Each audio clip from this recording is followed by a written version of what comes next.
Ryzen Threadripper 3970. Whoa!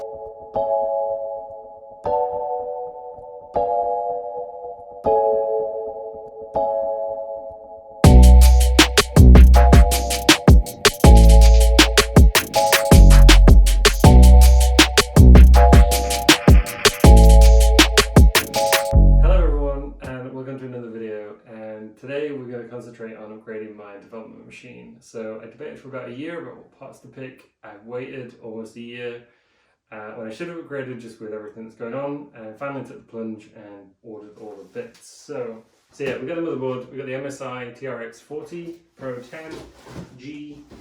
I'd originally planned to get the MSI Creator, Trx40 Creator, and just as I was about to hit the button, they went out of stock. So I went to plan B. So that's the motherboard. So for the case, I went with a Fractal design Meshify C in white. And again, spent far too long debating cases. The main thing that I was looking for is a compact case and something that could fit the ATX board in, and not much else really. So the build that I want to make is fairly minimal. I'm going to put this down. This is a Ryzen Threadripper 3970X, 32 core, 64 thread, 4.5 GHz max boost, 3.7 GHz base. To cool it, we went with the Dark Rock Pro TR4, and then finally we got the Samsung 980 Pro NVMe SSD, and this is one of the new PCIe 4 discs. But basically as fast as we can go on PCIe 4 for now, for that size. For the 3600 Ryzen optimized Corsair Vengeance LPX Black. So we could do some sort of review on this at some point. I'm not quite in a position to do that right now. Oh, that's quite nice and tiny.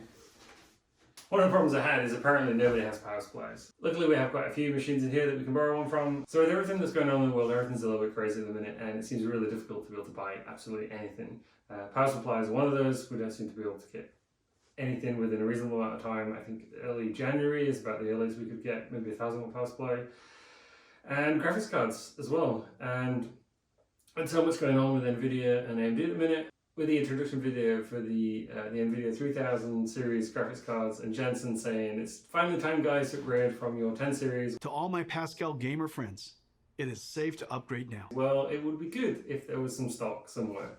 I did wait on the day. I was going to get a 3090 or a 3080 or even a 3070, but no, didn't manage to get any of that.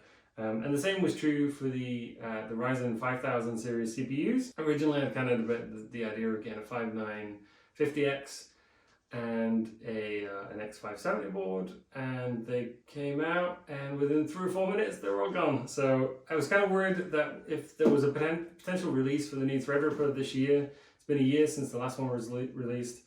I don't think one is going to be announced now until January, February time, and then if it does come out March, April, whether anyone can actually buy them or not.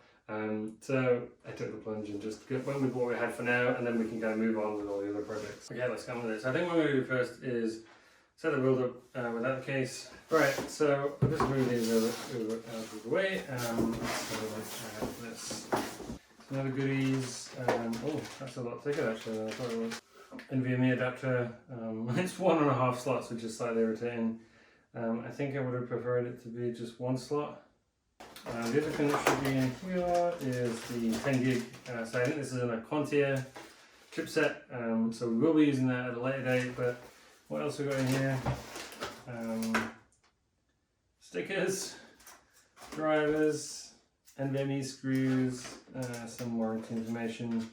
It's been so long since I bought anything new. We should probably have a look, shouldn't we? Just so that we can have a look at this. So we got in here the quick installation guide. It's quite good to have. We've got kind of QR codes that link to YouTube videos and also YouTube videos. Interesting. Yeah, so this is what I'll probably put up a picture on the screen. But one of the first things whenever I look at any products, not just motherboards, is go read the manual. Go to the website, go to the support, get the manual up, have a look. So this is the block diagram, and I'll put a copy on the screen. One of the things I always look at is we've got the processor. We want to look at how the PCIe lanes distribute. So on here, actually, it's not very clear. It just says there's 4 separate slots. We have some kind of rough orientation of memory. It does say 4-channel even though there's only 2 lines. And then it actually shows you 2 of the NVMe drives coming straight off the CPU. So this is a good indicator that they have their own dedicated by 4 PCIe lanes.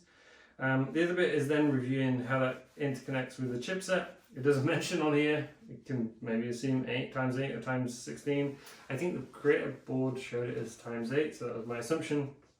And then we can see all the other stuff that hangs off of it. So when we think about doing PCIe pass-through and passing lots of these devices through to virtual machines, we've got to realize that they're all kind of going to be constrained by this initial link, which is not going to be an issue actually. On this particular machine, we're just going to install Windows 10 without any virtualization, especially for the first month, just to get an idea of temperatures and performance. Yeah, so always worthwhile checking. Obviously, always read the manual, but before you buy it, you can just go on their site, go to support, look at the manual anyway. So installing a processor.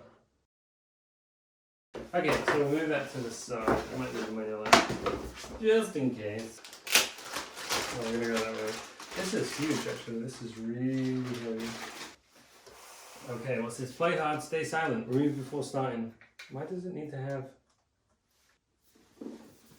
Crazy. It's just kind of like sat there in there hiding. Like, please open me. What do I do with the scissors? Oh, there we go. We're in. Let this fall out. Oh my word. Oh, that is absolutely insane. Loosen in 3, 2, 1 order. Lift up the socket lid and carrier frame holder. Then remove the socket protector. Do not touch the pins in the socket. Oh, but I really want to touch the pins.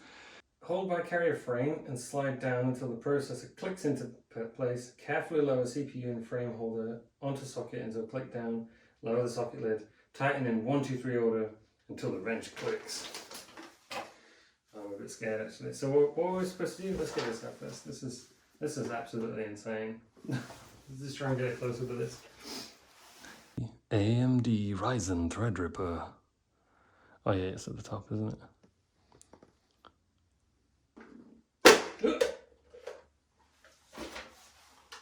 Wow, that is insane. Yeah, I kind of agree. I've watched a few other videos on this. I kind of agree, like, what are you supposed to do with this? Where is this supposed to live? Stick it on your shelf? Yeah, I guess everything else is at the... Is that the right way around? I forgot which way around it is. Okay, so what were we supposed to do again? We're supposed to loosen it up. 3, 2, 1 order. Yeah? Loosen in 3, 2, 1 order. So we go 3, 2, 1. Lift up the socket lid and carrier frame holder.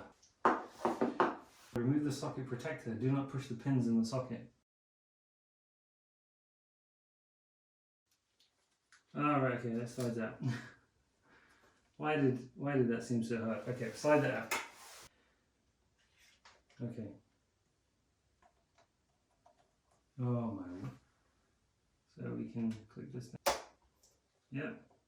So we can click this one down as well.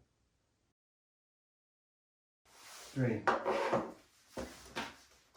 Like, it's clicking. Yeah.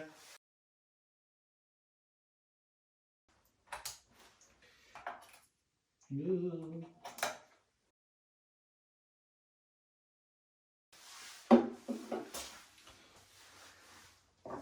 Please peel off label before you use it. Oh. The thermal paste supplied is not suitable for human consumption. If swallowed, drink lots of water and urgently seek medical attention. So we got some brackets. We got some brackets that we need to install.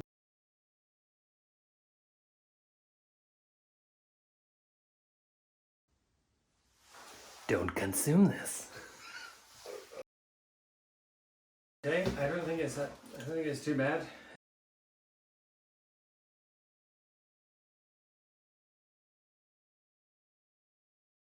I'm gonna get the GPU in. We're just gonna do a test for now. Power. Right, moment of truth. The bit we've all been waiting for. Does it work? Right, ready?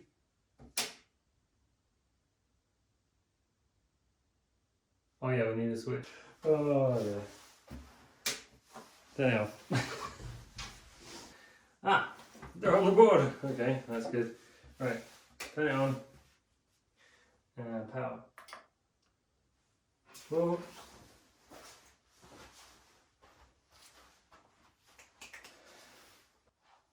Yay! So the first thing, we've got the Windows 10 installer. So hopefully this just works, and we'll see how quickly it installs. Don't know if to do it like that. Just do it. This is the crazy bit. Cinebench R20 and go for a run. I mean, the monitor is not very good because it's not going to fit on the screen, but this is just insane. Wow. Oh dear. Can I even get to the test manager fast enough? Look at that. Now that that's done with, what I'm going to do is, I need to get this in the case and strip everything down.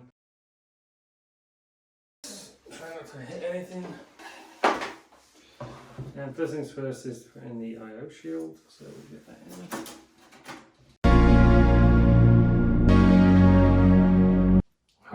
Where is it?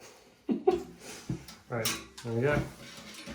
So I don't think any of that's going to touch. That's alright, that's alright, that's alright, that's alright.